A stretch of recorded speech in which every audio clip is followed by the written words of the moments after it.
শিৱায় নমঃ, ওম শিৱায় নমঃ, ওম শিৱায় নমঃ।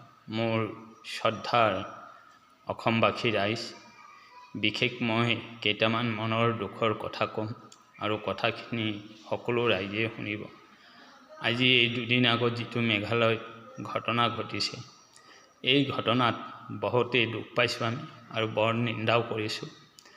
কিন্তু কথা হ'ল যে আজি হয় বহুতেই প্ৰতিবাদ কৰিছে, কিন্তু এটা প্ৰতিবাদ নকৰিল। কিয়? যিজন ব্যক্তিৰ কাৰণে আমি স্বাধীনতা পালোঁ, আজি নেতাজী সুভাষ চন্দ্ৰ বোস, স্বামী বিবেকানন্দ, তেওঁলোকক মেঘালয়ত যিটো অপমান কৰিছে, এইটো চাই বৰ দুখ লাগিছে।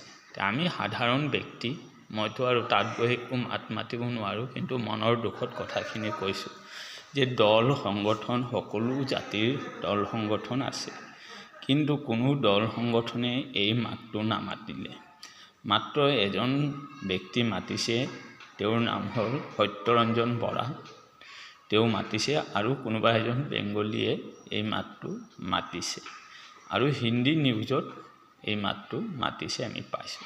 কিন্তু কথা এটা হ'ল যে আজি নেতাজী সুভাষ চন্দ্ৰ বোস আৰু স্বামী বিবেকানন্দই অকল নিজৰ জাতিৰ কাৰণে কি কামবোৰ কৰিছিল, না গোটেই দেশৰ সকলো জাতিৰ কাৰণে কাম কৰিছিল?